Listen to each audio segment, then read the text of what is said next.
Hey, howdy ho, Lions fans. Welcome to the Detroit Lions podcast, episode 434. This is the Lions back on the field. We're getting ready to get back on the field after the bye week. This is the official Detroit Lions podcast for the Reddit, and I am your dashing host, Chris, and that doesn't mean running. And with me is my good friend and glorious co-host, Jeff the Riz Risden. How you doing, brother? Chris, I missed you last week, buddy. It's good to be back live and in person and not on just talking to you over a video. How was your trip? Did you have fun on your business excursion? It was. I broke my sober October expectations. It happens when you travel for work, but we're back. We're back. I feel good. I feel good to be back. I appreciate the warm welcome. It's a week away was probably a much needed respite for what's been going on, but we'll talk about that. Got a lot to talk about today. Resetting the bye. What are we doing after the bye? A little bit of Bizarro World. Who are the inverse Lions? We won't go as deep into it as Ash and I did. I don't know if you saw the Looking Glass episode, Riz, but it was a lot of fun to say what is the mirror image of the Lions, and we found a team that kind of fills that role. We're gonna go in depth on some injuries, talk about some of the players where they're at. We're gonna do an expectation calibration because it rhymes, and this is probably good for a lot of people right now. And we're also gonna look ahead to the Dallas Cowboys. We got some good stuff to talk about with there. Got a whole lot going on with that, and a whole lot more. Riz, are you ready to go, my man? Let's kick this off and break it down.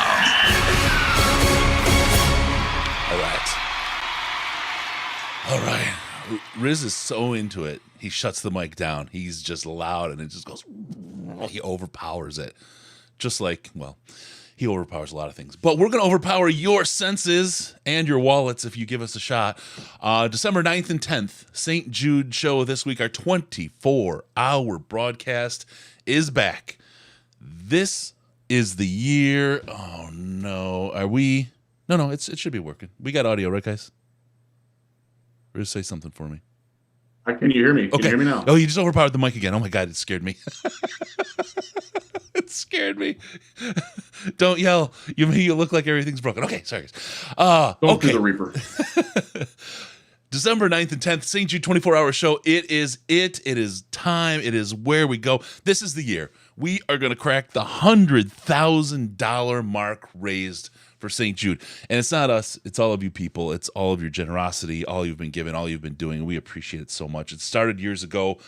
We're going to have some great guests. We're going to do a lot of good stuff as we usually do.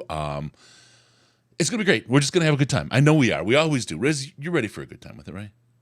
It's going to be great. I am so happy that we were able to reschedule it for when we did. It's going to work out. I do have an obligation that I do have to miss probably 2 to 3 hours of time, kind of in the dead middle of it around this time of day on that Friday night. But beyond that, I'm good to go, man. It's going to be so much fun, and we got the interactive thing where people all around the world can participate at the same time. It's going to be so much fun. Man. Yeah. It's going to be a lot of fun. We've got our global event that's going on. It's going to be cool. A lot of good stuff there. So join us the 9th and 10th. We're also going to do our auction this time. It's going to be a little bit different. The auction is going to kick off on Black Friday, and it's going to end during the broadcast, during the 24-hour show. So we'll have a lot going on there. There's some special items that will go up for sale in limited editions as well during the auction. So check that out.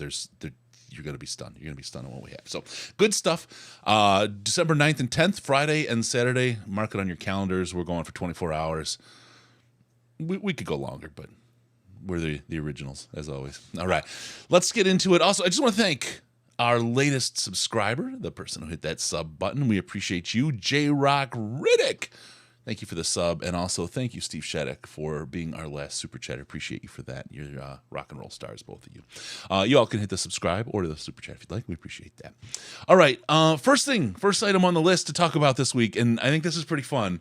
Not directly Lions related, but it probably won't be, actually, if we think about it.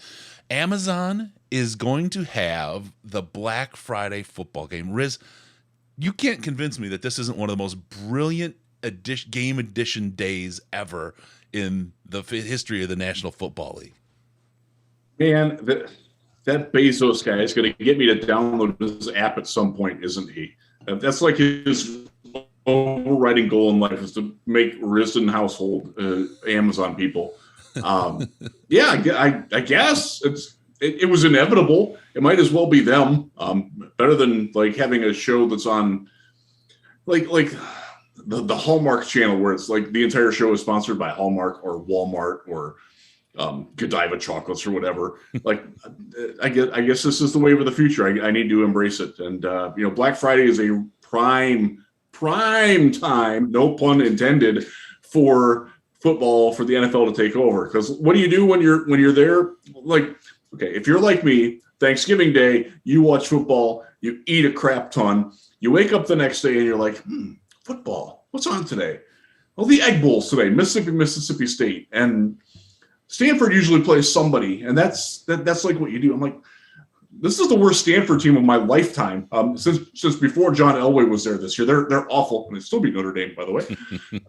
And like, I made money on that. I'm just not interested. Give me NFL, man. I like it. Give me some NFL. So yeah, it's good.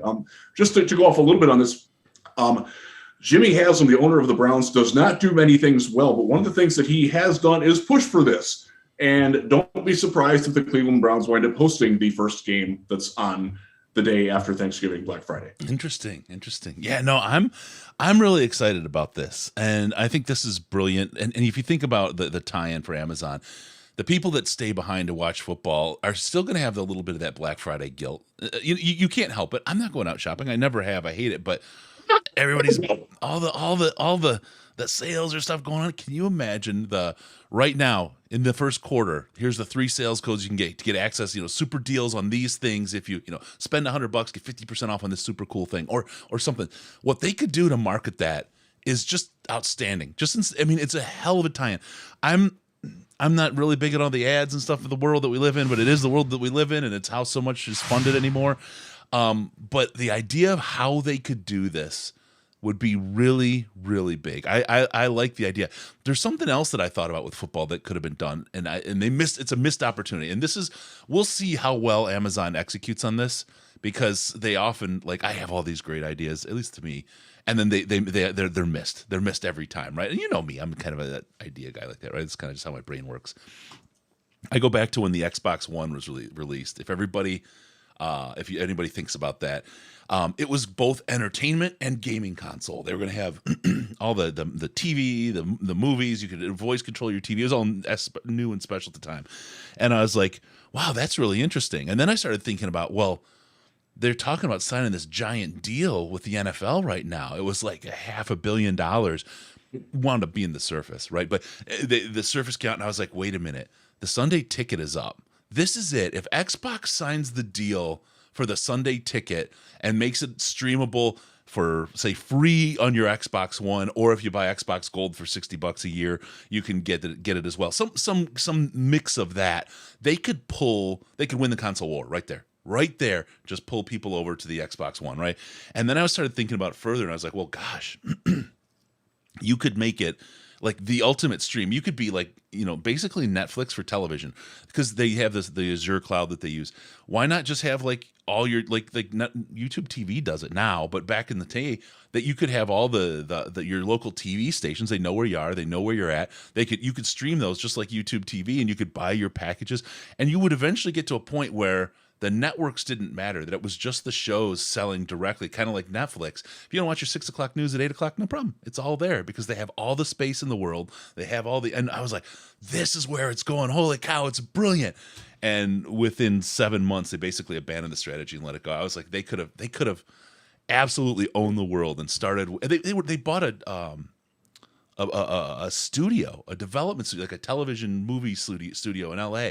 I was like, I forget which one. I was like, this is it. They're primed. And they completely squandered it. They didn't want to deal with the growing pains or the expense of it. They wanted somebody else to do it and them to buy it from them. Yep. So they didn't have to throw the money into development. So they could just, nobody wants to do R&D. They want somebody else to do the R&D. Then they buy them and take credit for it. That's business these days. You know that pretty well. YouTube TV did it. They invested in it and used their infrastructure. But anyway, that's okay. That's good. We'll keep going. Amazon has Black Friday games. Excited about that. We'll move on now. We'll start talking about the Lions directly here.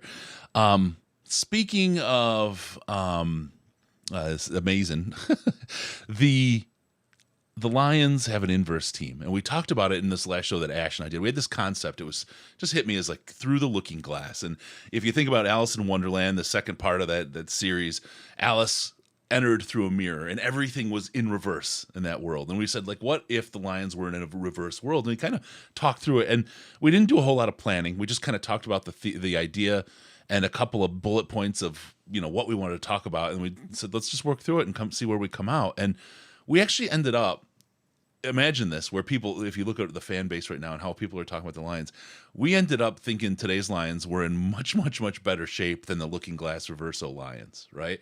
And we can talk about that because we actually have a team, we think, that is a really good look at the inverse of the Lions, the Denver Broncos. And Riz, I want to see, do you see that? Do you feel that between those two teams? A little bit. It's certainly like they're a very defensive oriented team. They have a coach whose fan base generally thinks that they're completely overwhelmed. And that's certainly been the case for Hackett. They've got a crap ton of injury issues on both sides of the ball. They have overplayed their hand on offense. It's probably the best way to say it. They have given away all the assets to get their quarterback, whereas the Lions gave away their quarterback to get more assets. Yeah, I can kind of see that. They got a giant. By the way, not working too well for Russell Wilson either. I think it's working great for Russ. He's got all kinds of guaranteed money. He's fine. They're in a lot of trouble in Denver, and I mean their defense is strong, super strong. What's the Broncos' record right now? I don't remember. Are they 1-4 too? I believe they're 1-5, aren't they? Let me look that up. A week. You're right. So think about it, and it's like we are a correct research team here. There you go. You think about it, they've got the top defense and no offense, and they're in very much the same boat, except they don't have a quarterback. And frankly, right now, I would rather have Jared Goff than Russ Wilson. I think I don't think you would disagree with that, Jeff. Let me look at it. So they are 2-4. 2-4. Okay.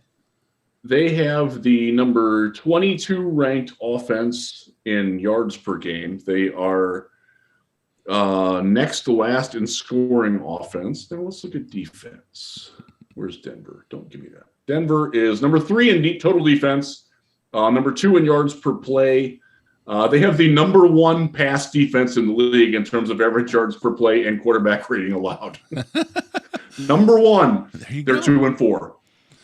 So think about that. Where would we be as Lions? And this is kind of where we wound up. Where would we be as Lions fans if that's where if we were here? And we thought about it. So we had Jared Goff last year. He came strong. We figured, okay, this is it.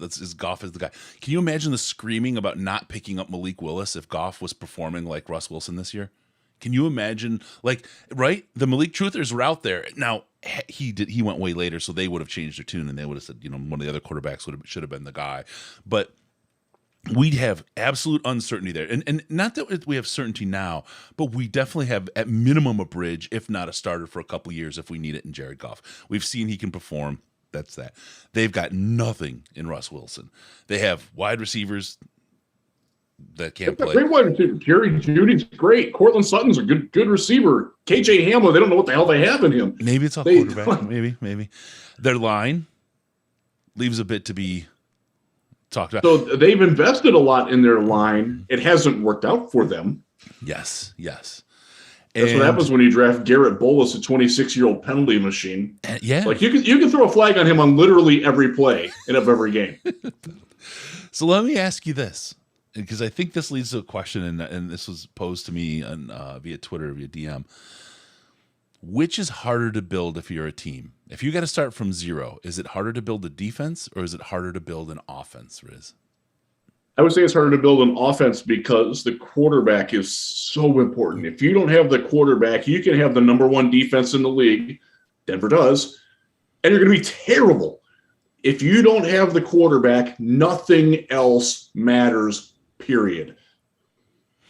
And with that being said, we have a guy that right now, do you agree at worst he's a bridge, at best he could be the guy?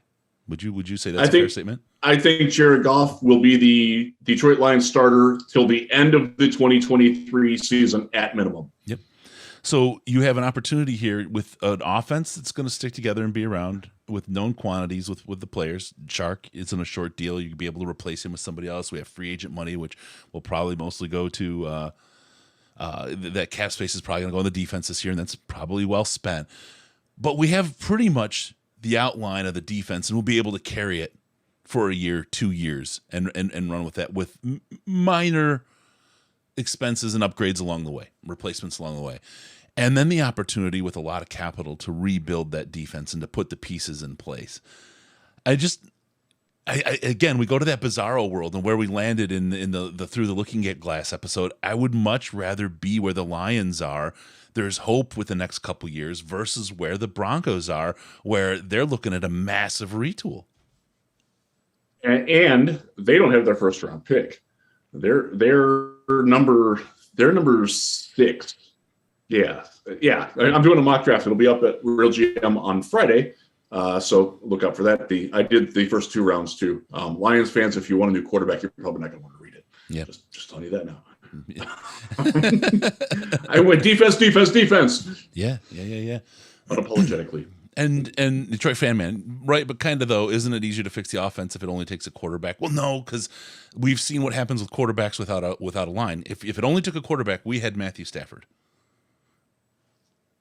I would say the argument. It's easy to find receivers. That seems to be the easiest component to find. It's easier to find receivers who are functional for you than corners. It's easier to find offensive linemen who are functional than defensive linemen. These lines are certainly proving that. My God. Can we find one defensive lineman? I like Aleem McNeil a lot, but dude ain't getting it done, man. There's. I think, and I don't disagree. I think about Aleem, and I think he's strong, right? I mean, Aleem's strong. I think he's good. I think he's probably our best lineman right now. Damn it! Totally agree. There we go. Okay. McNeil is really, really good. He's not enough to give Hutchinson what he needs. We need Charles Harris working where Charles Harris was last year. We need somebody else on that line to provide assistance. And I think if you look, we saw Hutchinson get manhandled against Georgia. And that's basically the same situation he's got here at the Lions. He's the guy, right, on the outside. You just put 2 people on him, and you basically have nullified the defensive pass rush. It's because it's a lack of talent across the line, not a lack of talent in Hutchinson. You need another threat. You can get another threat in that line. It changes the whole thing. You can't just have one. You can't. Right. So there you go. That's where you're at. And McNeil, I think McNeil with that other threat, like we talk about on the outside, McNeil's plays better. Hutchinson's plays better. They're all better, right? I see those flashes in McNeil. I like what we have in McNeil, and I think he's going to be great for this team if they get the right complementary pieces on that line. And that's where we get some excitement for what's coming back, which we're going to talk about here in a second. Help is on the way. How immediate and how impactful that help is remains to be seen, but they're not going to stand with the status quo. And I think that's one of the things that you should be excited about as a Lions fan, is that there are a couple of players who are coming in who are going to play with McNeil and with Hutchinson, and they're going to show you a glimpse of what the defensive line can be, and they're going to get to learn to play together and do some things together, and that's good. And just to go back to the Georgia game for a second, Aiden Hutchinson was double-teamed on, I believe it was 92% of the reps, which left David Ajabo on the other side completely unblocked. He did not have a single tackle or QB pressure that entire game.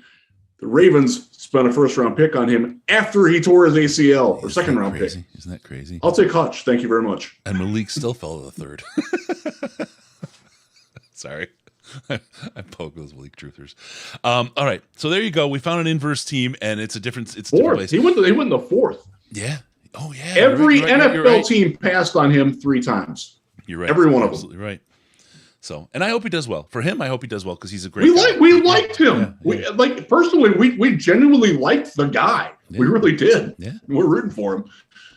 Just not against the Lions.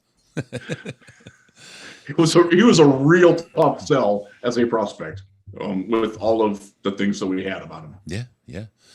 All right, so that's where we are there. Let's take a look at, and I got to say, hey, Steve Shattuck, thank you, sir, for that super chat. You had a great set of questions about some of the people coming back. We want to talk about some of these injured players and what it means, what it looks like, who's coming back, and what that means for the Lions. Before we leave that, I just really quick want to say there's a lot of negativity around the team, and I get it. We'll talk about coaching and all that kind of stuff, but I don't think things are as bad in the building as a lot of people are saying these days. And I think there's probably, when we talk about a recalibration, there's probably some conversation around that as well, but we'll get to it. All right. What's happening with our injured players? Oddly, we've got a list as long as a starting roster on most teams. It seems weird, but this is something that is bothering me. And, It's about the injuries again. We'll talk about it in the reset, but let's just get into it. We've got so many guys that are hurt right now. Jerry Jacobs, let's talk about him coming back. It looks like he's going to play this week, Riz. Our man, JJ39, looks like he's going to be on the field. He has not been activated yet. That's important to note. Yep. They can activate him Saturday to play Sunday. I would just say I would not be surprised if 39 is out there starting opposite Jeff Okudah. Yeah, I agree 100%. I think that's going to be one of the big pieces that we're looking for. We'll see. We'll see how things go. But until he's activated, he can't play. But it's going to be when he gets out, he's an outside guy. I think we heard a little allusion to that. When I say that, I mean with an A, not an I. A little allusion to that from Coach Campbell today in his presser about where JJ39 would be playing. And he said, he looks like he's going to be an outside guy, not a lot of reps in the nickel spot. By the way, give credit to, I forget who asked the follow-up question, because the immediate follow-up question was about Amani and if he still had a place on the team. And Dan was savvy to it. Now there was something there, and he basically said, "Yeah, Amani's still here. We would still like for him to be a good player," something to that effect. Yeah. He said earlier in I think it was the post game presser in the week after that that Amani has a chance as much as he always did. He's got to prove it. He's got to come out and play. And if he comes out and plays and he practices well and he does a good job, then he has a spot and he'll have that spot. But you got to earn it. And that's one of the things about Campbell that I like, because he's honest. Anybody can earn any spot on this roster, except maybe quarterback. But any spot on this roster is open to that person. Tim Boyle was on the roster. He's still on the practice squad. Can't tell me he earns squadouche. Different role. But those players will earn that playing time based on how they perform. Rodriguez is there. Why? Because he earned it. He earned it. And we'll talk about him in a little bit and how he earned it. But Jerry Jacobs looks like he's going to be back. Watch for that activation. Hopefully it's before Saturday, because we want to get our Jerry Jacobs jerseys on and get our hats on and get our streamers up and really have the Jacobs party, because Seatbelt Gang is back. By the way, seatbeltgang.com. Great place to go. Great merch. Jerry Jacobs stuff. We partnered with him to put all that together, and the idea is to take a chunk of all that money that we earn, all the money we earn from there, and use it towards helping some charities in Detroit. It's been a little slow because of Jerry's, downtime. Let's be honest. People aren't thinking Seatbelt Gang. So your chance to get ahead of it. Seatbeltgang.com. Get your Jerry Jacobs merch, and let's support our guy and help him support our city, establish himself as one of the givers in the city, of the city that does. All right, moving on. Josh Pascal. Where are we here, Riz? I know he's been working out in your backyard. He's been doing pull-ups in the room over there behind you. What are you seeing from him? What do we got from Josh? He is in a similar state as Jerry. He is still not activated yet. They have started the clock on him. They have until Wednesday after the Dolphins game to activate him. They started the clock Wednesday before the bye. The bye does not count on the clock, so they have that time to activate him. I don't know if we're going to see him this week or not. I would be surprised if we don't see him against Miami. So I unfortunately was unable to get to Allen Park this week. That's why I'm here in my office at home. Otherwise, I would be at my remote office, which smells a lot worse than this, believe it or not. We won't explain why. Keep moving. No, we won't. Yeah, so I wasn't there, but he is indeed practicing. I know he was active in the part of practice that he's allowed to be active in and be seen in. I think he's probably a week behind Jerry. I don't know if we'll see him this Sunday or not. I wouldn't shock me if he was out there, but I kind of think that they're going to let him wait another week. He had core muscle surgery.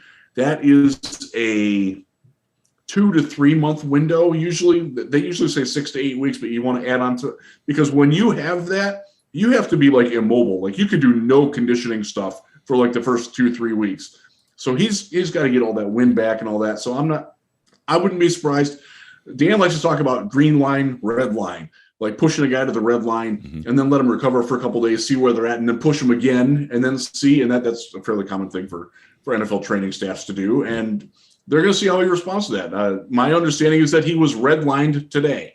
We'll see what happens tomorrow and Friday and what goes on with that. But he is close. He's very close. I can tell you that. Absolutely. All right. So we got Josh Pascal. Let's talk about this one. I can't help but, I mean, my honest reaction in the moment was negative. Like, WTF, OMG, this makes me mad and sad. Jameson Williams talking about, we believe we'll see him in 2022. I'll be honest. We are optimistic he will play this season, is the exact quote. What the ever-loving, donkey-haired, I'm running out of words that are nice, is going on. I understand, going to be a great player, want him to be completely healthy. What in the, this is so much capital wrapped up in the sky right now. What is going on, Riz? Me optimistic we're going to see him in 2022. That's what they said basically about Anzarike in week 2 at training camp, right? And we'll talk about him in a minute. What? This is them. This is as close as Dan will come to telling you we're not winning games in 2022. If you haven't figured that out yet, that this wasn't their plan to go on a playoff surge this year, this is the neon sign over your bedroom that says, we're not good this year. We're not trying to be good this year. We're trying to get better this year. There's a difference between getting better and being good. They are trying to get better enough to be good in the future. Jameson Williams is a huge part of that, and they don't want to risk that in a year where they're not expecting to be good, is the easiest way to explain that. I know that's a major shit sandwich to everybody who's like, this is a 10-win team. This is a playoff team. Like, we're better than Minnesota. Come on. I didn't expect. No, we're not. We're not. 10 was the outlandish best. I didn't expect playoffs, but I expected Jameson Williams to be playing. I mean, really after the bye, as the season hit. Okay, November, but optimistic that we'll see him by the second week of January of 2022 or 2023. Are you kidding me? Okay, he had his surgery on January 16th. It's what is it? The 19th today. So it's 8 months almost to the day. That's still early for an ACL, folks. It is. It is. Now I know OBJ's out there saying, oh, I'm ready to go. Like, bullshit. OBJ tore his ACL in week 7 in 2020. He tore the same one in the Super Bowl 32 days after J-Mo tore his. As much as OBJ's out there saying, oh, I want this, like, ain't nobody signing that guy. Like, be realistic about it. Look on the Lions themselves. 5th round pick, James Mitchell, had his surgery almost exactly a year ago today. It was October 20th, which is tomorrow.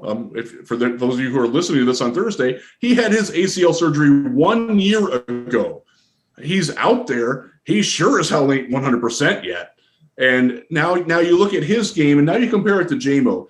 J-Mo, what does J-Mo do? He's speed. He is acceleration. He is electrifying. If you're not 100%, guess what? That ain't going to work. So would you rather have him out there at 85, 90% and be disappointing and not be the JMO that you expect? Or would you rather him get out there at 100%, a little bit healthier when the team is 3-7 instead of 1-4? I can't answer that. That's a question you have to ask yourself. Just want to win some goddamn games. That's all I want.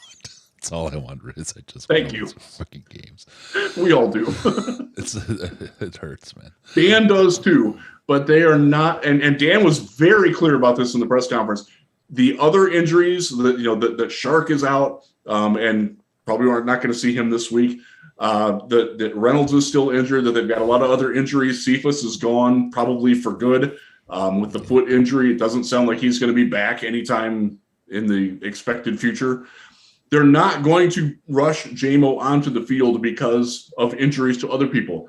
That's for all you guys who love Tom Kennedy. There's your guy. So really quick. So Logan, this is great. To be fair, the question was also dumb. The reporter didn't ask when will JMO be ready. They asked when will he be ready for the season. Campbell answered the question that was asked. So fair point. That's true. Campbell didn't do a great job of building a whole lot of confidence with that answer, but fair enough. He answered that question. But that leads. So I listened to this, and I had to listen to it several times because I transcribed it and got stuff out before they sent us the transcripts. By the way, they do send us the transcripts. I just got them in my email about half an hour ago. So, and we're recording this. It's like 8:00 at night. So we don't have access to that. We got to do it ourselves. The fun part of the jump is listening to the same press conference question and typing the answer for like 20 minutes. His tone was reserved, but I don't think that it was like negative. Like my interpretation of it was Dan was being very careful not to push the player and not to put it on Williams himself to be ready. Yep. This is the organization trying to look out for the player more than the player like not being ready. And was my interpretation. Let's face it. In 5 years, again, I would encourage you to listen to it. It's on the Lions website, their YouTube page. You can watch it and decide that for yourself. My takeaway from it was that they were covering themselves, and also Dan, I think, was deliberately lowering expectations for a player who may not be what you think he should be, being because they traded up as far as they did to get him. This is him saying, hey, we're not worried that he might not play this year. We want him in 2023 when we're ready to roll and contend more. They left that part unsaid, obviously, but it's pretty clear that that's what Dan's doing here. So there's a couple things. I think number one, Dan's resetting expectation with fans beyond just Jameson Williams. I think that's part of what happened today, just so folks know. I think also this is relationship 101 with your player.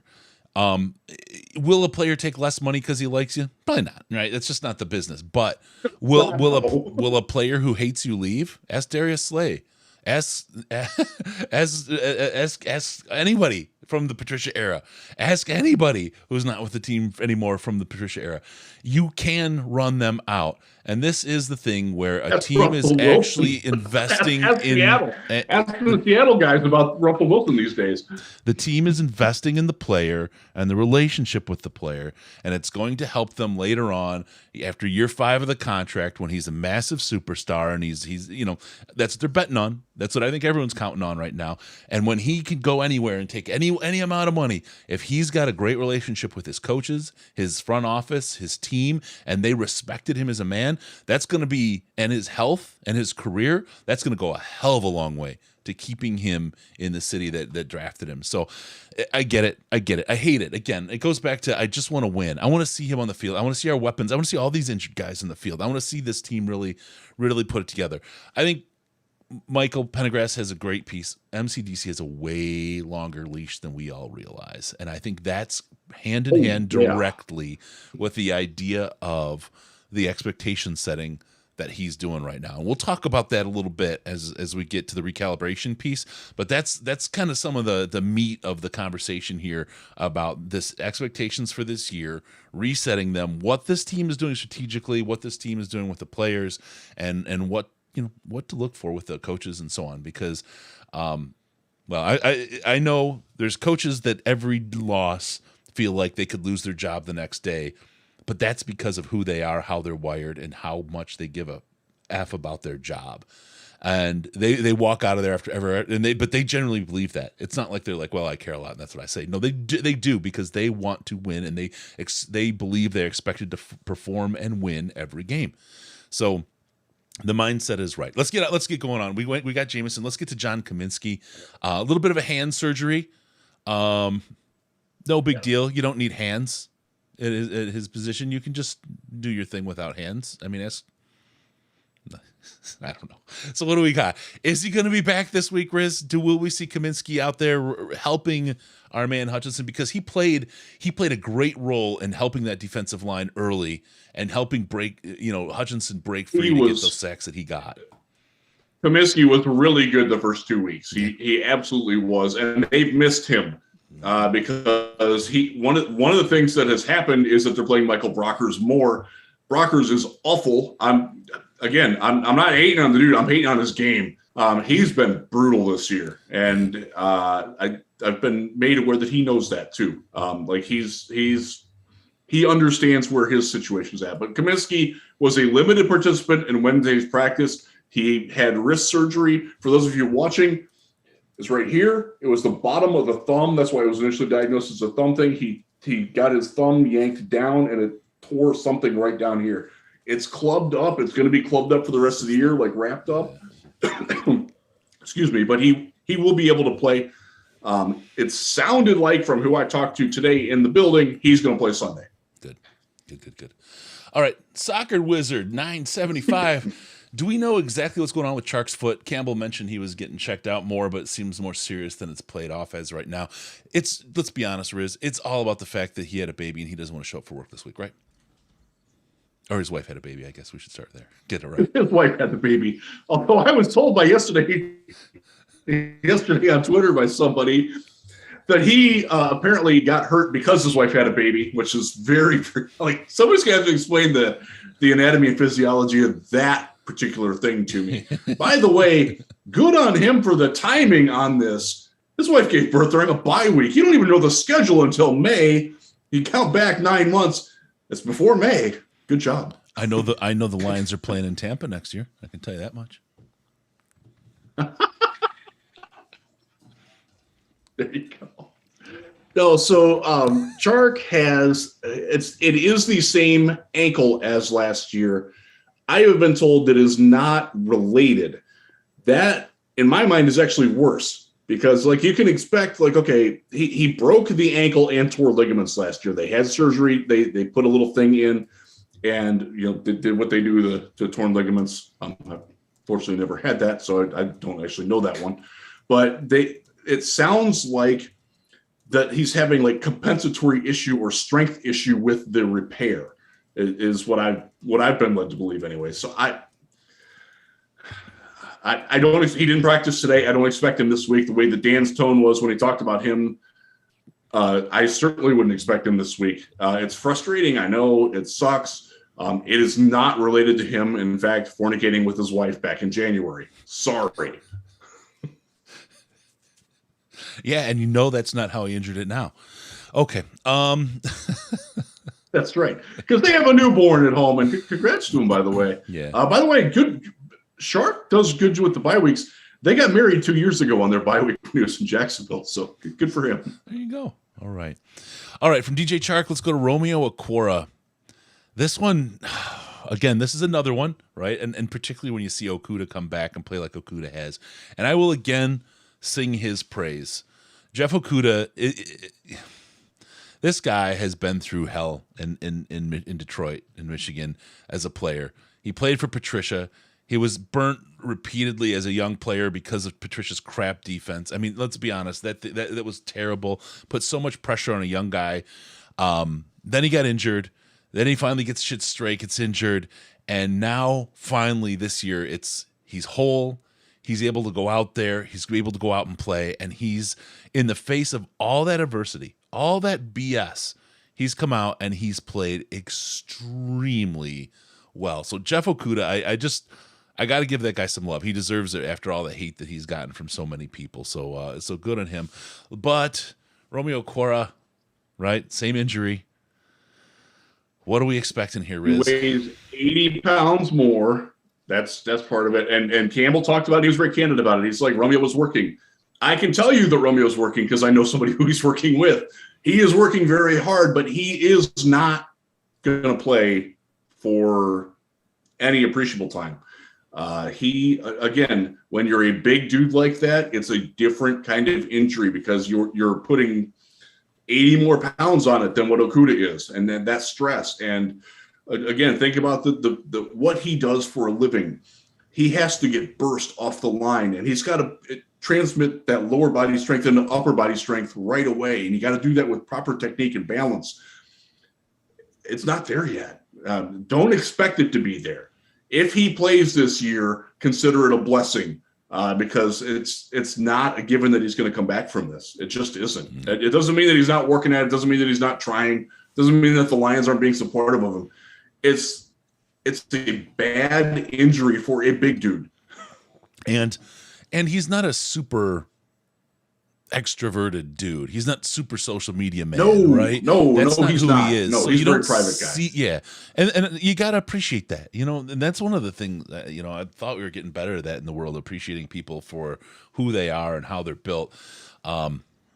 He is where he is. He can't help the injury. He's going to do his and he's not lazing around. That's one thing about Romeo Okwara that isn't who he is. It's just a tough injury to come back from, and it's tough to do it when you're carrying all that extra muscle.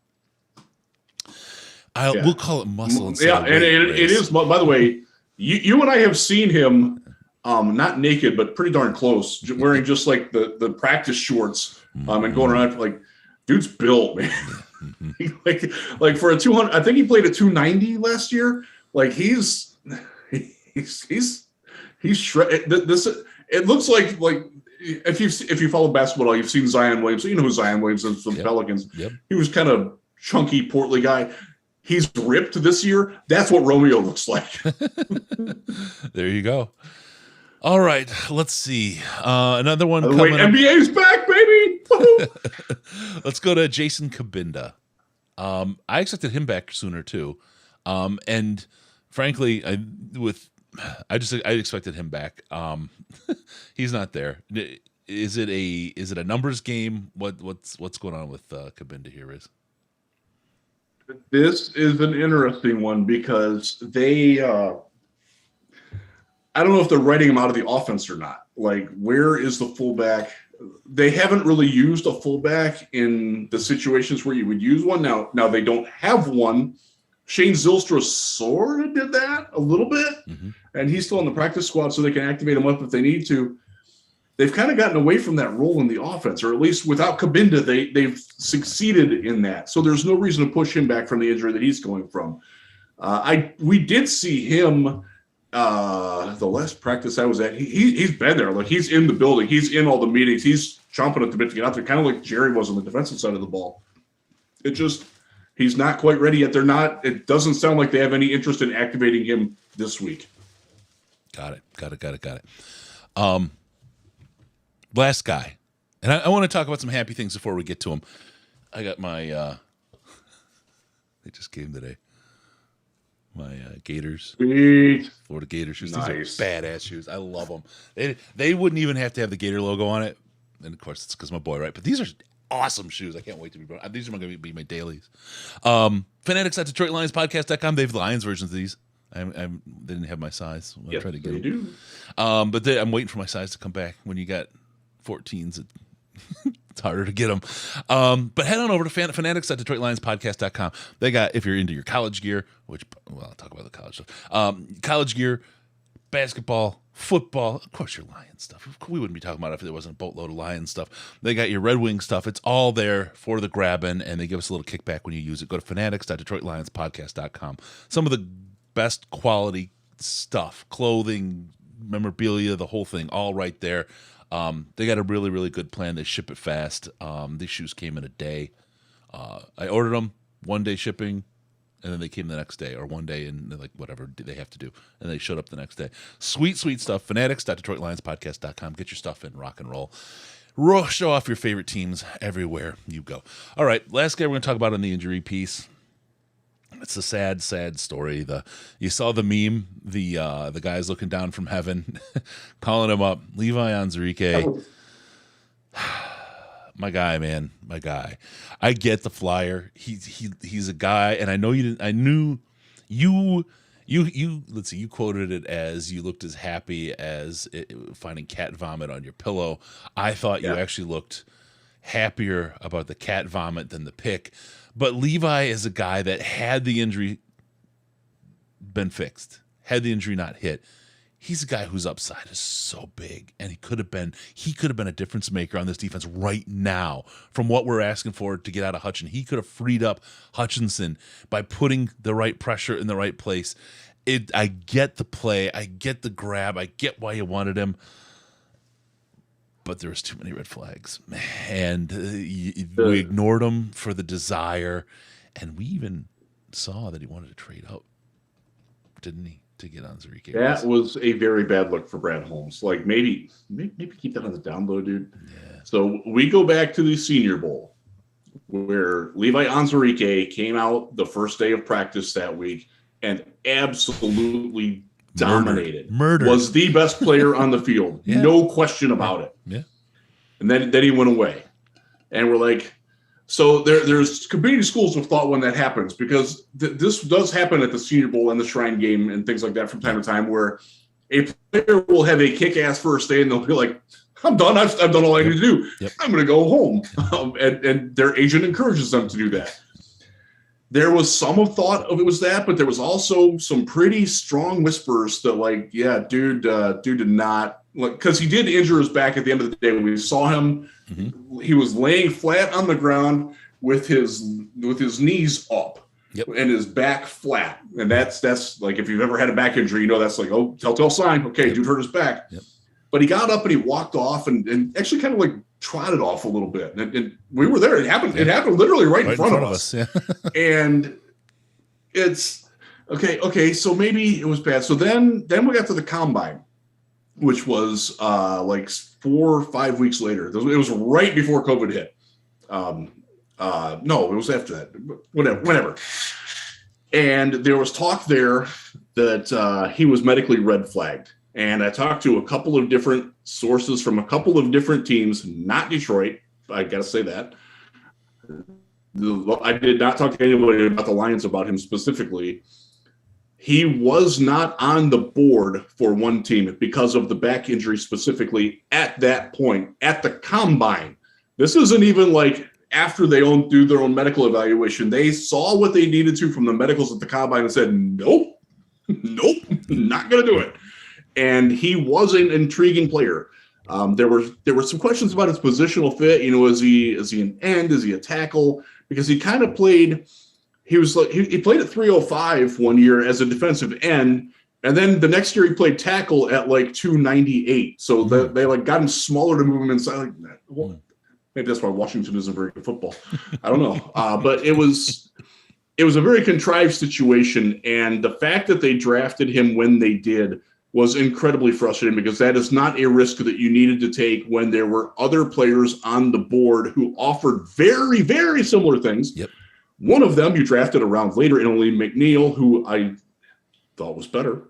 Sorry, just did. No one would have criticized. And we had Dan Schonker from our lads on right after that draft. He's like, they drafted a better guy in the third round. Well, yeah, Dan, you were right. And no one would have criticized him for taking a Lee McNeil at that spot. Nobody would have criticized the team. That wouldn't have been a reach. That wouldn't have been anything. Lee McNeil, where they drafted Levi, would have been just fine. Just fine. It would have been a little early, but certainly understandable and explainable. Yeah. Absolutely. Yeah. So Levi, we're going to see him in 2 weeks. We're going to see him around Christmas time. Is he going to be on our Christmas card list? Fusion surgery. Now, I am not a doctor, I am not a trainer, but I just know this, that if I have something fused, I ain't using it in a physical capacity again. Like if they fuse my fingers together, I'm done typing. Nope, not going to do it anymore. They fuse my neck? Nope. No more basketball, no more volleyball. Like, no, I don't know if he'll ever play again. I'm actually seeing my doctor early next week. For just an annual, and I will ask him about it because he has dealt with back problems before.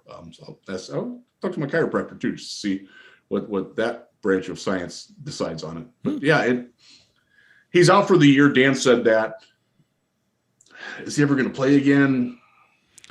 So we're almost in thoughts and prayers mode here, right? He never did anything to hurt the Detroit Lions fans, Correct. the city of Detroit. He never did anything of the sort. We made a bad pick. Eric Ebron's different. We made a bad pick, and then he was an a-hole. Levi was not that at all. Levi has been nothing but class, and I just feel terrible for the guy because he's a guy that got to the point of being drafted, the dream, right? And then from there... And he is a kneecap biter. Like, if you want the Dan Campbell mentality, that it was easy to see why he appealed to them. Yep. But damn it didn't work. Nope. It really didn't work. Yep. All right, so that's the injury update and kind of deep dive as we head into this week against the Cowboys. Want to get a little bit on a happy note on a rookie, Malcolm Rodriguez, top-rated rookie linebacker. Look, he's a darling from Hard Knocks. Everybody loved the personality he showed, and I mean, he's just a darling to watch. It's a good word for him because he's just such a great guy. His smile's worth $1 million. Motor City Wrangler, right? I mean, he's the guy, the whole cowboy thing. Lot of fun, lot of character, and to see him doing well, it's great. He's your starter. That was a sweet value that Brad Holmes got in the draft. He got the number 1 rookie linebacker in the draft later. Good job, Brad Holmes. Not so happy about Levi. Good job on Malcolm Rodriguez. Riz, what would you like to say about your favorite position on the defense? I am very happy with Rodrigo because I wanted them to take him well before the draft. I will just say this. Nakobe Dean has played 3 snaps this year. 3. Man, people were pushing him so early too. Oh my gosh. And it's so like the Eagles have good linebackers. Don't get me wrong on that. Like they're obviously the best team in the league for a reason. But if he's that good as y'all thought he was, he'd be playing. Yep. So I'm very happy that they have Rodrigo. He is the best linebacker on the Lions. Again, low bar. Mm-hmm. I get that. Mm-hmm. But he asserted himself very quickly that he was going to be a long-term starting piece on this defense. Mm-hmm. That's what that and to go back to the recalibration of the season and what you need to expect for you are trying to find who belongs on this team when it's good. Rodrigo is one of the guys who can play on this team when it's good. Mm-hmm. There are not many of them on the defensive side of the ball. He's one, he's young, and he's cheap. That's perfect. Yep, absolutely. So that's good. All right. Anything else you want to talk about Rodrigo other than much love and hope for him and his future with the team? No. Probably. No. Okay, it's okay. There'll be more to talk about in the future. The book is yet to be written on Malcolm Rodriguez. All right, there you go. I'm just very happy that he's like I championed him as a draft prospect. For those of you who saw it, my good friend Luke Inman, the Spin Man, had me on before the draft on Locked On. That's Locked On Minnesota Sports. It's not like Locked On Vikings. They do all those sports. And I raved about Rodrigo on there, and I also correctly called my shot the Christian Watson can't catch. Well, we talked about that, right? We talked about that, and everybody wanted to argue with us. And we talked about it. That we saw him Senior Bowl. I mean, it was like nope, he can't catch. And it was, no. Looks beautiful running past those defensive backs, and then the ball hits him in the face mask like twice in a row. Yes, dude. Oh, like Corey Fuller, right? Fast as hell. Really, it's very similar. That I hadn't even thought. That's a great analogy. That's exactly who he is. Yeah, exactly. He's Corey Fuller with a better PR department. Oh man! All right, Good so call. let's get to the recalibration of expectations, reset after the bye. I want to start with the schedule. I saw this. I don't know if it holds true. Is it true that still it may not be after Green Bay's last 2 weeks, but we have like the second most difficult schedule remaining? It's up near the top, yeah, and some of that is because New York is inflated. Period. All three teams from New York are 5-1 or better. So the Jets are 4-2. Good for them, by the way. And the Jets are actually a little bit of the inverse Lions too. They're really, really good and young on defense. Their offense is, I don't know, hit and miss. They're winning games because of defense. They're winning games. I don't want to say in spite of their quarterback, but the fact that they have reined him in to the point where they're turning him into what Joe Lombardi is doing to Justin Herbert in Los Angeles. I feel so bad for the Chargers fans. Oh my God. Can I just really say something quick about the Jets? And this is not, I don't know, Lions fans are going to hate me saying this, but we talk about how bad it has been to be a Lions fan for ages. I was talking to a friend of mine at work. He's a Giants guy. He grew up in New York. He earned it. And he's like, oh yeah, but no, he's like, I grew up. We've had success along the way. It's great. He goes, the one I feel bad for are the Jets. I'm like, what do you mean? I mean, the Lions have never been in a Super Bowl. At least they have. He's like, yeah, but it's 1968. Like, how long ago is it? Like, does it matter? And I started thinking about it. I'm like, God, that's only 10 years shorter than the Lions in what is lifetimes of ages ago.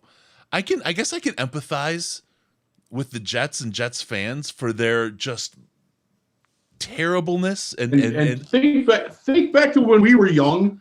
They were a lot worse than the Lions, like in the mid '80s or the mid '90s. Oh my God! They had like that one year where Ken O'Brien was healthy, and what was his name? They had a wide receiver. Al Toon had like one good year. Yeah. And they had Freeman McNeil and Mark Gaston and Joe Klecko and the New York Sack Exchange. Those teams, that was like the 82, 83. Like they were bad for a very long time until like they had that little hiccup with the Sanchez and Rex Ryan, where they got the 2 years in a row where they got to the championship game. Yeah. And ever since then, they've been terrible again. Yeah. They had fewer wins last decade than the Lions did. Yeah. I don't feel sorry for them. At least they haven't had it worse than the Lions, but they are right up there. I mean, they have been tough, man. But I mean, it's New York, and they've got like a million teams to root for. They can bandwagon wherever they want. So whatever it is. I know a couple of their players. I know one of their coaches pretty well. I'm really happy for the Jets. I'm glad to see them having some success. And I do think that the way that they're building it, man, if Wilson comes close to being the guy, they're going to be good for a little while. Yeah. Talking about Lombardi, we got it from JP is me 91. Herbert is the new Stafford. Oh God, don't put that on that poor kid. He's such a good guy. I hope not, but I'm not saying you're wrong. Did you see the thing? So I didn't watch other than like 2 drives of the Monday night game, but apparently they had 7 third down passes. One of them came within 3 yards of gaining enough yards to the sticks. Like that's Joe Lombardi in a fucking nutshell, dude. So sorry for you Chargers fans. Why they relied on the broken leg of that poor kicker instead of the stiff arm and the power and ability of Herbert, I don't know. Lombardi is a toadstool, man. He is just a toadstool. I don't know what the hell. All right. So their head coach was the toast of the town last year. He's starting to get some flack too. Yeah. Well, we had let's pull that back to our recalibration. That's a little bit of what's going on here in Detroit. Toast of the town, MCDC.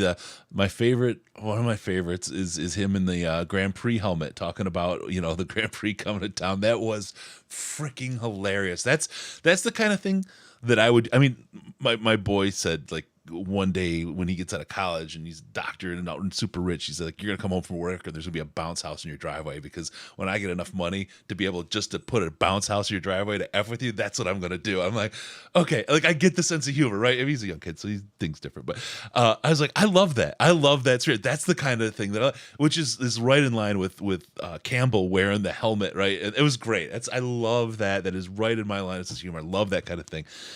But yet here we are now. Admittedly, Campbell's made some pretty woofing calls this season. Some clock management issues, just some bad calls. I'm not being an apologist here. Frankly, a lot of those were because he doesn't trust in a kicker at times, or he doesn't have the players he needs, so he's playing. It's not just trickery or playing differently. We're going for it on 4th down because he doesn't have any really other options for success. in many cases. There's others where he should not have gone. But he's made some bad calls along the way. He's now, in the fans' eyes, sitting in an extremely hot seat. And we touched on it a little bit earlier, Riz. We're a year and 5 games in to his coaching tenure. They gave him a 6-year contract for a reason. They knew what kind of roster they had. They knew he needed to learn. They knew he was growing too. But you heard it in that resetting of expectations with Jameson Williams, who's going to play, when they're going to play, and just kind of trying to refocus people to a different spot. Take the hype down a notch, probably to kind of lower the pressure from the outside. The talk he said today about speaking with Sheila, some people said, that's it, he's on the hot seat, and everyone flipped out about it. I don't believe that's the case, Riz. I think that, and especially, one last thing, sorry, and I'll give you the mic. He's a first-time coach, 4 games into a second year. You fire him. Who's going to trust you to come work for you as an organization? I don't know. Who could you pull before? I don't know what the plan would be. The team has to improve. The coach has to improve, because you hit rock bottom after Patricia. You cannot F this up. And I'll stop there and let you take it, man. I'm with you on that. Like that is exactly how the Jets wound up with Adam Gase, because nobody else wanted that job because it was a toilet. That's how the Browns wound up with Freddie Kitchens, with a fairly promising team. But like, people were afraid, and apparently rightly so, because now Kevin Stefanski's, I will say this, Kevin Stefanski was the NFL Coach of the Year in 2020. He is in significantly hotter water than Dan Campbell is right now. Mm-hmm. Zero question in my mind about that. And I can tell you that from both sides of that coin.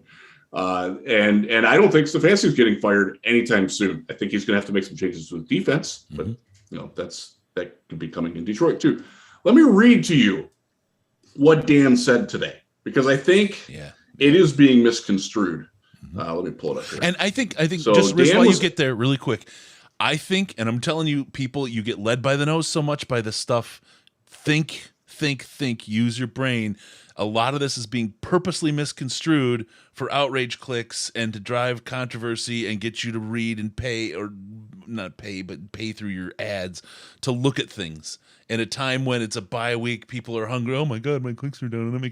People that do this for a living have to freaking manipulate what they're after. I think you might be being manipulated right now. I just want to put that out there as we go on. But go ahead, Riz. So I will read to you, because this is what he came out with at the press conference today, and I will not try to do my Dan impression. Sorry, I'm just not up for that right now. He was asked on his conversation with Sheila Ford-Hamp going into the bye week. He said, I told her everything that I saw, things that we needed to be better at, offensively, defensively, special teams, myself, and moving forward, practice. So really everything that I had looked at on our team and felt like we needed to be better at, I shared all of those thoughts with her and where we were going moving forward, and that was it. So she's been informed. He was then asked to follow up about her reaction to that. And he said, I would say she understands. She's very supportive, but she's frustrated. I mean, and she should be. We all believe we should be better than where we're at. But I do know that she's all in, and I do know that she believes in what Brad and I are doing. So that's pretty much it. End quote there. Does that sound like a guy who's worried about his job? No. And the fact that he walked in having self-scouted, right? He talks about, he looked at, we have to look at the defense, I have to look at myself, right? And owns that. That's absolutely key. Now, I want to be clear here, because people misconstrue these things sometimes and they don't realize that multiple things can be true. Nobody's happy about the state of the team, the win-loss record right now. Nobody's apologizing for the state of the Lions right now. Nobody says this is what we wanted, this is what we expected. Sort of, but not really. Close, but not what we really expected.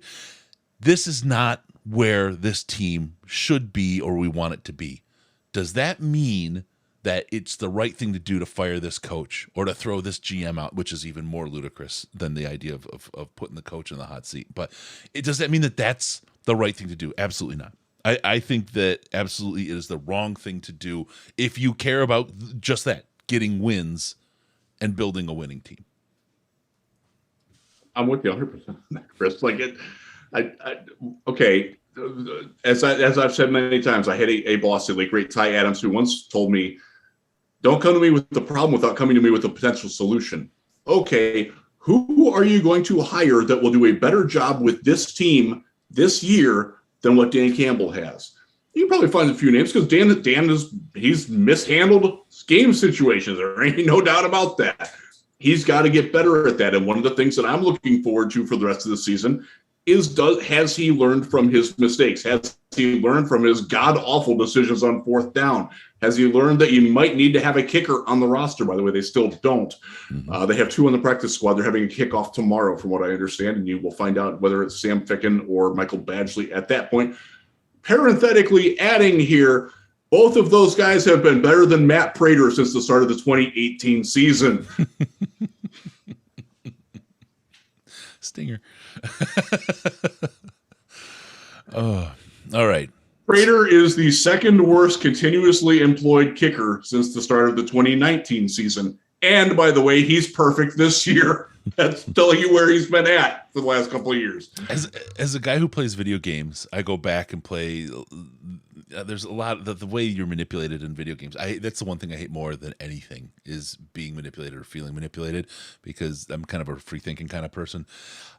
I hate the way they do like skill based matchmaking. It's all dopamine hits and string you out for microtransactions now. Gaming has just been absolutely destroyed by that whole concept. So I go a lot and play back some of the old games, and I'll fire them up. And I don't care if I go all the way back to Asteroids or up to Black Ops 3 even, or Black Ops 2, some of the old Call of Duty games that I spent hundreds of hours on. They're not what they were. That nostalgia drug, that Matt Prater nostalgia is in the same place. He was great. It was so much fun. It was perfect for the time. Matt Prater left at probably the right time. Matt Prater was allowed to leave at probably the right time. So the nostalgia's strong, and I get it, and we love those times, and we wish we had Matt kicking again like that. But that's not the Matt that exists today. That's not the Prater that exists today. So we have, Riz, we have the damning pictures that could have cost him years ago, right? I mean, seriously, they've been popped out. Never released him, still wouldn't, right? Because he's a good human being. Having talked to him and met him, he's a very good human being, doesn't deserve that. And everybody is a flawed human being in their own way. But yeah, the nostalgia for Matt is not the Matt who's here today, and that's that. We forget the 2 missed extra points in Green Bay. I guess so. I guess we do. Anyways, but that's a little side diversion. Yep. I would say back to Campbell. There's no way he gets fired this season. There's no way he gets fired this off season. Like, if you're thinking that, and if you're wanting that, if that's what's holding you back from like embracing the team, like, oh, they got to fire the guy. Barring an absolute train wreck, like an absolute inexcusable, I don't know, he's Jerry Sanduskying in the locker room or something. I mean, it's going to take something egregious for him to get fired at this point. Losing out the rest of the season, that's potentially egregious enough. I don't know. Yeah, I don't think that would do it, but it would certainly, that would be a situation where you're going in the way Matt Rule did in Carolina this year. We're like, dude, you got to win now. And we're going to give you Baker Mayfield. Go win with that. Good luck. And it didn't work, and he's fired now. Yeah. That was also the deal with Hugh Jackson when they kept him after the winless season. Remember, they didn't fire Hugh right away. They kept him for hard knocks, for fun. And he got, what did he get? I think he got 6 games. I think they were 2-5. Yeah, 7 games, and they fired him. Yep. That would be the closest situation that I could think of, and the earliest situation, by the way, that I could think of that Dan Campbell will be gone, would be the bye week next year if they have won 1 game between now and then. Yep. And again, that's not entirely implausible, especially if Dan doesn't get his game management act together. Yep. and the defense doesn't get better and they don't get healthier, there's a lot of things that would conspire to that. And some of that would be in Dan's control, some of it wouldn't. Mm-hmm. But you know what? You're a victim of your circumstance in that case. And if you can't win more than he's 4-17-1 right now, if he's 5-30-1, then yeah, then it's probably going to go. Like I don't think there's any sweet talking that's going to survive that. Yep. But if let's say, okay, they're 1-4 now. Let's say they finish 4-13, which is I did a little thing today. That's where I've got them finishing right now. I think they're going to finish 4-13, which will be the third or fourth worst record in the league. So they're going to pick third or fourth in the draft. I don't think that gets him fired. I don't even think that makes him that hot of like I will say it again. Unless the Cleveland Browns win a playoff game this year, I think Kevin Stefanski's in a lot more trouble. And again, this was the coach of the year 2 years ago. It changes quickly in the NFL. You look at what Denver's doing with Nathaniel Hackett and mishandling the prize. And oh, by the way, that team's for sale and transfer. Like, there's so many more things that are volatile there. Yep. Like, we have stable ownership for better or for worse. Mm-hmm. Not going down that road. I think it's for better. We have a young core of talent on the offensive side of the ball that is capable of doing some damage, even with Jared Goff, assuming Jared Goff plays the way. Because other than the New England game, I think Jared Goff has been fine this year. Absolutely. You can't throw pick sixes. You can't do whatever the hell that was to Matt Judon. Don't do that again, Jared, please. But I think he's on the list of reasons why the Lions are 1-4. He's not near the top. No, not close. No.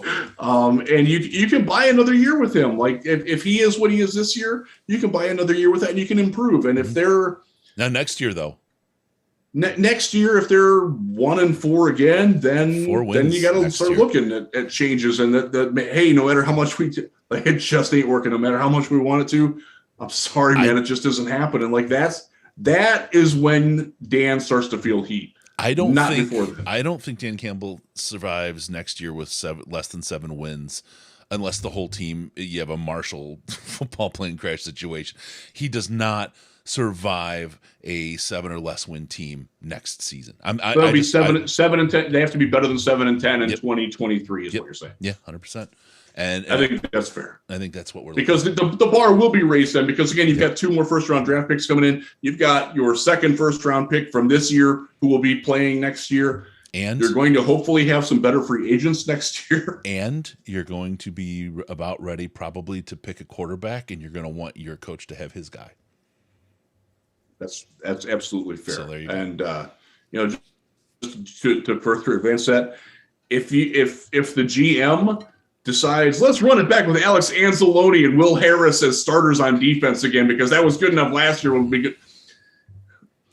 That wasn't good enough, folks. And you people who gave Brad Holmes a pass for bringing all those guys back, look at yourselves. Yep. Look at yourselves. All right, really quick on the video game front, Tecmo Super Bowl. I've seen a couple good ones. A great game if you guys are looking for something, especially football related. Retro Bowl.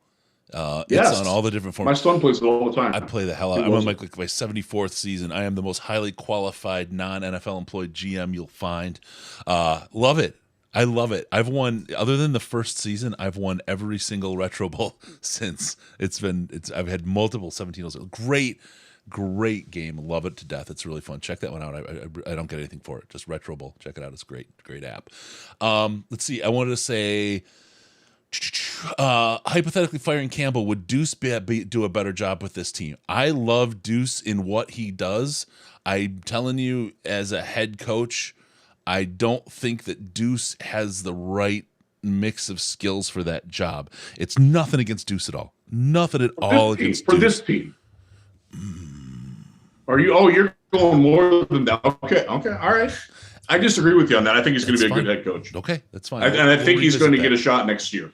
We'll revisit that. I just don't think he has all the pieces to do that. We can talk about it later. We'll see as that goes on, and we'll talk more. But I think I love him to death. I just don't think he has what it takes. So anyway, from there we go. Let's talk about injuries in this team as we recalibrate expectations and reset after the bye. We talked about the injured players. I don't have the data, and I didn't have time to get it, where the Lions rank respective to other teams in injuries. I know as far as cap costs, it's really, really high. And it seems cap costs, they are fourth. It seems like that is a repeating trend since 2010s, 15s time frame, that we continually have a high rate of injuries. Now, there's confirmation bias because it's your team, and I don't have the data to go back, and I haven't. But the one thing I know is key players continue to get hurt. Absolute Matthew Stafford, 2 seasons, missed almost half a season 1 year. In the Caldwell era, DeAndre or Levy, the discount double check ACL rip, right? I mean, guys just getting injured on dumb things, and just other than I'm going back now, Louis Delmas being a missile and destroying his own players. It just seems like injuries have been so high on this team forever. We've rotated out the strength and conditioning staffs. I know we have the turf, but other teams have the turf as well. What is going on? I honestly believe before the coaches are going to be addressed, meaning Dan Campbell, something has to be addressed about the injuries that are occurring to the players. Coaches talked about it in the bye week going in. They've adjusted some things about injury and how they're approaching things to help try to prevent injury. What in the holy beepity bops are going on with this team on the injury front? Why so many? It's hurt the last 2 coaches. They've just not been able. They're key players, Stafford, Okuda, right, for Patricia. Not that Patricia was great. I'm not a defender of him, but they've had key players go down to where they didn't have an opportunity to run the team that they even built because they don't have the guys in the team. Patricia ran some good guys out too, but otherwise, what's going on? What's going on here, Riz? Quandre digs out. They drained a pint of blood from Quandre's thigh, and all of a sudden he was a Pro Bowler. I digress. That happened, by the way. I'm looking at the data now on the NFLPA's website. The Lions they have 12 players that are either on IR or the PUP NFI list. That is tied for 14th. So they're middle of the pack. In terms of salary cap impact, they are 15th. Denver leads the way. By the way, Denver has over 23% of its salary cap unavailable to the team. The Lions are at just under 8%. They are right there with Washington. The Rams are they're sandwiched between those 2 teams. The Ravens are a little bit above them. The Titans have 15 players that are out, unavailable. The lowest, by the way, is the Jacksonville Jaguars with just 4. They're having a decent season. There are several teams with more. So they're in the middle. Now that doesn't gauge like the impact of the talent level of the player, but ask Dallas fans about the injuries that they've had on that team. Ask Browns fans about the injuries they've had. Ask Cincinnati fans about what's going on with their team. Titans fans, they lost Harold Landry, their best defensive player, in preseason. They're playing without Taylor Lewan, their starting left tackle. They're making it happen. You've got to be able to adapt to the injuries. It happens to everybody.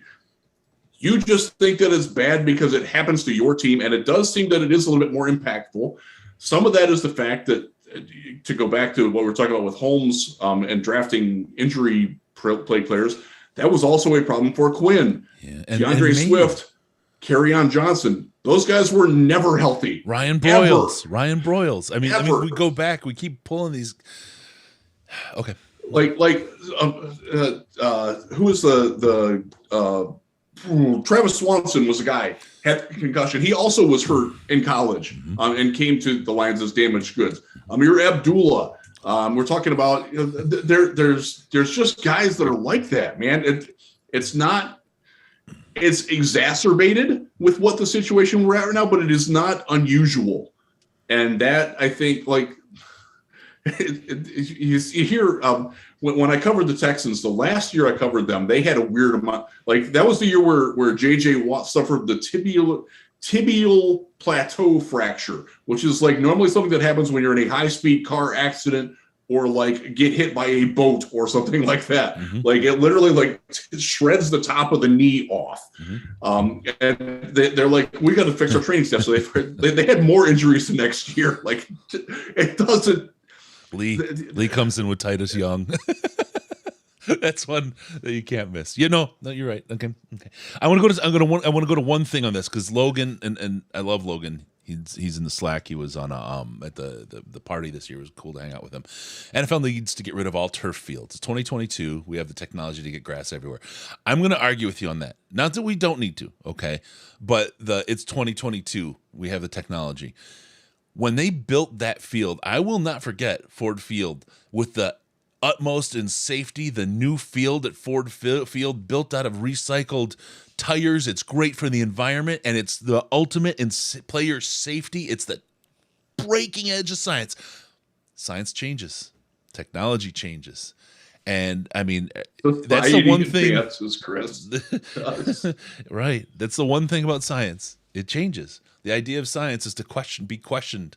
And question what your assumptions are and test them and see if you can make it better. That's what it is. So, again, we could get rid of all the fields and find out that maybe some kind of tweak to the turf fields is one. We got one study right now. I believe it's one study. I'm working from what I remember reading here that is really exposing these fields as a problem. And it looks like that really is an issue. Something needs to be done, I think, in this space. More work needs to be done because it costs a lot to change out that field. I don't think they have a problem spending it if they believe that they're 100% going to get a return on that investment. And let me tell you, the Detroit Lions ensuring their players are injured at a 50% rate of what they are now is an absolute return on investment. They will not spend the money to fix that. That's one thing about the Fords that you cannot complain about. They do spend the money. So there you go. Might not like how they spend it or where it goes, but they do spend the money. They've never had a problem spending the money. Please cracking me up. That's not the issue. Firestone tires, baby. That was back when the Explorers were flipping. So remember to go back to the Ford Field thing when it first opened, it was like a huge thing. Like, oh, we got all these pellets. It's going to make it softer. Well, we got to get rid of the pellets because it's getting in everybody's eyes. Like it's getting in their lungs. They're breathing it in. Like so they had, like. The technology wasn't so good for very long. To your point about things needing to change, they definitely need to come up with something better. I will just say that the progress that they've made in I'll call it AstroTurf, because when we moved to Houston, I desperately wanted the synthetic lawn. I hate mowing the lawn. I hated grass. Yep. It would have been retardant for fire ants, which are really, really bad. If you've never seen a fire ant, you don't want it. No. And if you get like a turf lawn, they're like the fire ants don't burrow into it because they can't make their nests. My wife put the kibosh on it because it looked kind of cheesy at the time. And it was also like, it wasn't the greatest. Like, and I saw a demonstration for it. I was at a home show in January. And I'm like, damn, man, they made that in 10 years. They've made that a lot nicer. Yep. Like this looks like it could be your lawn. Like if you're driving by it, like, oh, is that grass? Like they've made that so they can keep working on that. Here's what I know about it. I had my side lawn with it in California at the California house, and then there was extra, so we just made it as a mat outside the slider in the back of the house. And I would walk out barefoot, and I would scream in agony because that shit got hot. You could not stand on it if it was in the sun. It was absolutely unusable. It was crazy. So anyway, that's it. Pocono Chris, I have to give you credit. That is hilarious. Talk about the field. Even Patricia got injured. You did. That's true. All right, let's go. Let's go on. Let's get to the Dallas Cowboys. Look ahead to that. The first thing I need to say about the Cowboys, I hate them. The whole stupid America's team thing is BS. I hate this team. And we rarely play them, right? And my fondest memories of the Cowboys are the 90s when they were good and we were just ball dragging them with these nuts all day, every day. The 90s of the Lions teams just smoking the Cowboys are one of the highlights of my life. I just hate the team. I just don't like them. So that's it. I had to get that out. We go on. What's kind of the keys to win? And Riz, I'm going to go through a couple here, and you can tell me I'm wrong, right, or whatever, but I'm just going to hit you my keys to playing this team. We cannot, first and foremost, have coaching errors. We cannot. And I'm telling you, this is important for Coach Campbell for the rest of this year. As we talk about his seat, how does he maintain it? He has to get control of that. He has to do better. I don't care if he puts a crew of people up in the booth to tell him what to do. He has got to get better with some of these errors that he's making, and we can't have that in Dallas. Those will cost us the game. Players need to play all 60 minutes. This is a team that can't do it in 59, 56. They have to play. There's no letting off the gas. You have to be 100% of the time. If you want to be the team that can and will, this is the game to do it. But you have to do it for 60 minutes. Defense, this is obviously, I'm going to say the obvious thing first. They need to improve drastically. The key thing that this team needs is to put pressure on Dak. Dak is on a comeback game from an injury. His thumb, he's going to be worried about his thumb. Everybody who wouldn't be, right?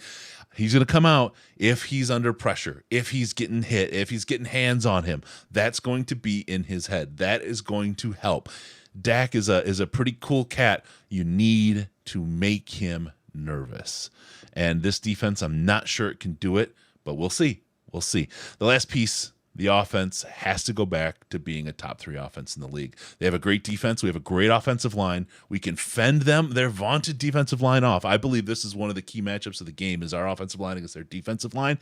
But if they can hold up and Goff and the rest of the offense can perform like they had in all the games other than that stupid New England game, they will give the Lions a chance in this game. I don't know that I predict a win out of this team. Coming off a bye, Dak coming back, these are interesting intangibles and what they mean to the team, but that's my look ahead to the game and what I think the Lions have to do. Riz, you tear it apart, my man. I think you're spot on, especially with the offensive line versus their defensive line, because their defensive line is what makes things happen. They are a very aggressive team in going after the ball, and they can do that because they can get pressure reliably with 4 or 5. Micah Parsons is really dangerous. He is a very bad matchup for Penei Sewell because Micah loves to set outside and then crash inside and cross the face. That's where Penei has trouble. Taylor Decker did not practice today. It was not injury related. It was personal, but he's got to make sure that he's sharp because they can bring it. They're really good at collapsing from the outside. They are a very good pressure, but their cornerbacks are beatable. Trayvon Diggs is going to get an interception or two, but he's going to give up a touchdown. That's the book on him, and that's fairly true. You got to attack them. That's the number one. The Lions, we talk about them having an attacking defense, an aggressive defense. If you're aggressive against that, it works. We've seen that this year. This isn't difficult, folks. The Lions have to do that to the Cowboys. The Cowboys are an aggressive defense. They're going to go after things. They're going to make mistakes. They're going to be out of position. And Jared Goff and Jamal Williams and TJ Hawkinson and Amon-Ra St. Brown, who's back and healthy, they have to be ready to exploit that. And they have to take advantage of it. And then when they get to 3rd and 8 at the Dallas 30-yard line, throw the ball past 8 yards. Try to get the first down. Don't throw a swing pass to Craig Reynolds 3 yards down the field and expect him to break 2 tackles to get it. Because that's what they've been doing. Don't break out the Joe Lombardi. By the way, is Ben Johnson. That is not a Dan Campbell problem. Don't break out the Joe Lombardi playbook. You put that shit away. We saw what happened. Him straight, man. Their broken kicker is better than our kickers. The key to being better on 4th down is to not get to 4th down. Yep. Be better on 3rd down. Be better on 2nd down. Don't waste plays. And I think that's something that Ben Johnson, like he's a bit of a mad scientist, and some of the things he advises, some of it's great, but some of it's like, well, I'm going to try this on 2nd and 9 just to put it out there to see it, and maybe it'll pay off like in week 11 because they'll have looked for it and we can do something different with it. That's the way he thinks. He's talked to us about that. The Monday night game. But that's wasting plays. You can't do that against Dallas. You've got to go out and maximize things. And you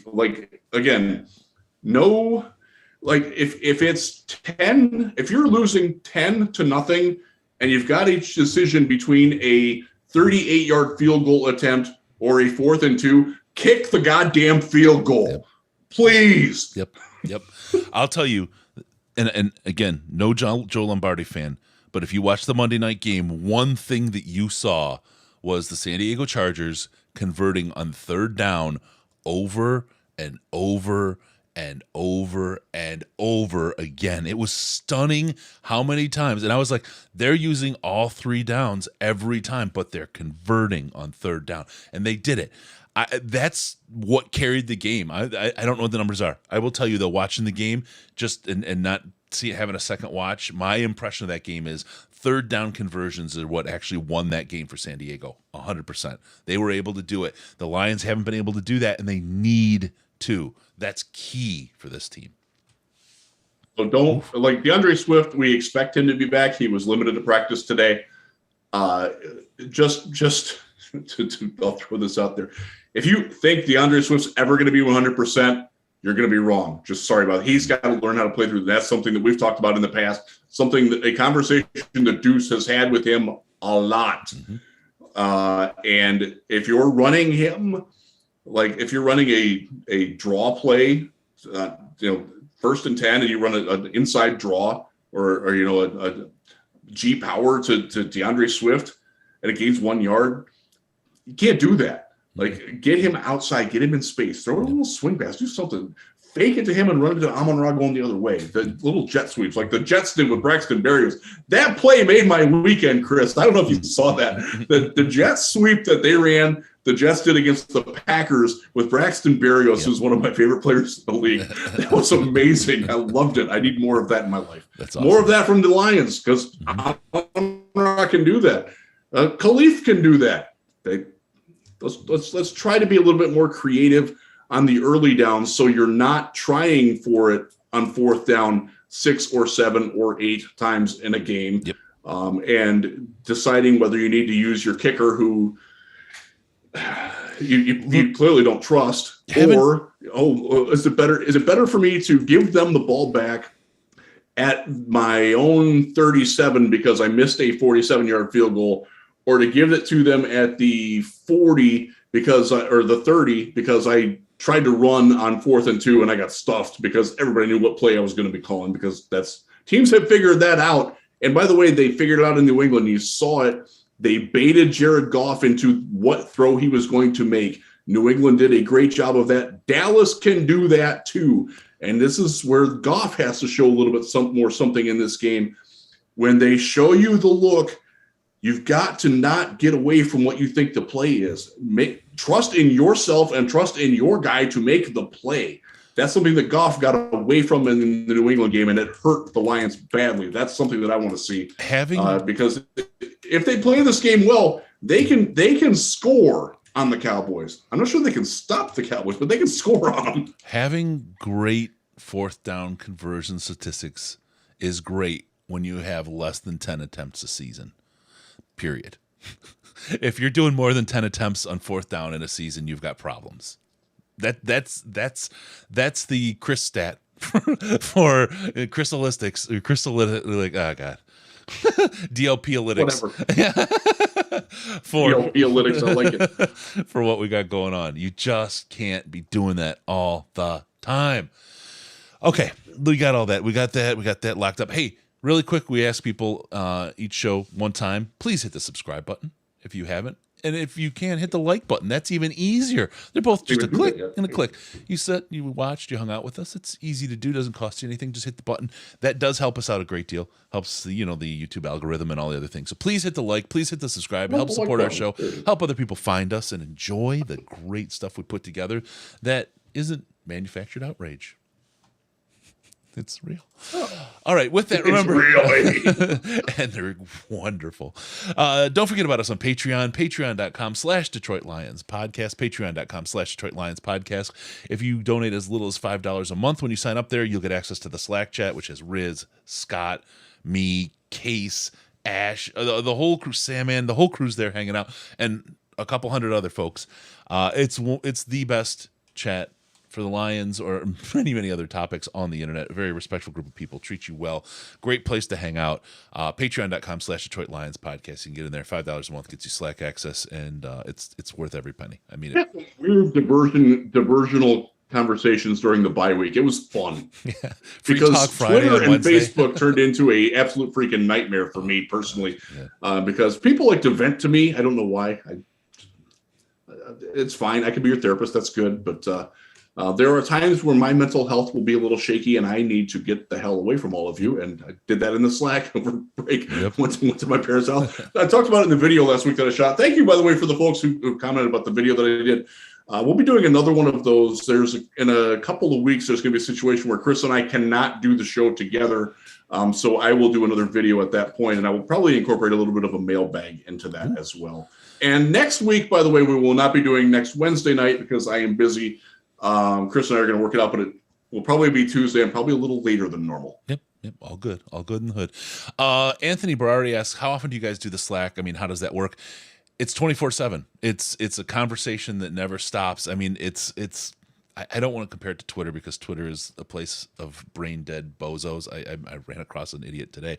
Well, that's nothing special, but he was an extracurricular idiot. So it is an ongoing, constant conversation. You can scroll back in time, you can go forward, you can see the comments, and it does do threaded replies as well. And then it has a bunch of different channels on it. The Lions chat is the main chat. And we do have disagreements on there, but it's done in a respectful manner. It's not personal. Like people will say, Jeff, your opinion sucks, not Jeff, you suck. That makes such a difference. Yeah, does. Oh yeah. And different ideas are entertaining. It's great, and people bring real information. It's really, really a great group of people. It's one of the best things I think that's come out of doing this podcast is that community of people. 100%. And I've met friends that I've gone out with in real life, and hung out with. 100%. It's great. It's really cool that the community that this podcast has brought to me personally is just, it's awesome. Yep. Yeah, I love it. Can't thank you all enough for that. And you too, Chris, for getting me involved in it. You're great. You deserve more. But it's one, like I said, it's one of the things I love the most, and the idea that it was not a kind of curated, we're gonna put a community together.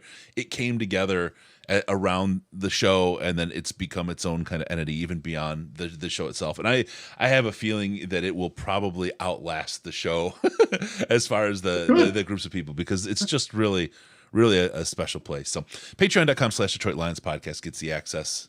It will, if the show goes away one day, we'll probably just open it up to. We'll make somebody in charge and they can handle it, however it works. Make sure to follow us on Twitter at DET Lions Podcast, DET Lions Podcast. I'm not planning for that. I don't know. Hang out, Pants Free. It's the best place to see us, Pants Free, at Jeff Risdon. You can see El Jefe there in all his glory as well. DET Lions Podcast and at Jeff Risdon. Give us a call via Skype, Detroit Lions Podcast, all one word, Detroit Lions Podcast, or call us in the Lions line at 929-33-LIONS, 929-335-4667. Like, subscribe, do all those things. Go to DetroitLionsPodcast.com. That's where you can actually subscribe to the audio podcast, so we can do that thing, Riz. What's that thing that we do so well? That's right. Coming to your ears automatically. Thank you for tuning in. We're going to see you next time on the Detroit Lions Podcast. Remember, no pants, no toasters, no hot tubs, no manufactured outrage, no lies, no fake. It's all real. Because we're your Detroit Lions and Reddit connection. Thank you all for tuning in.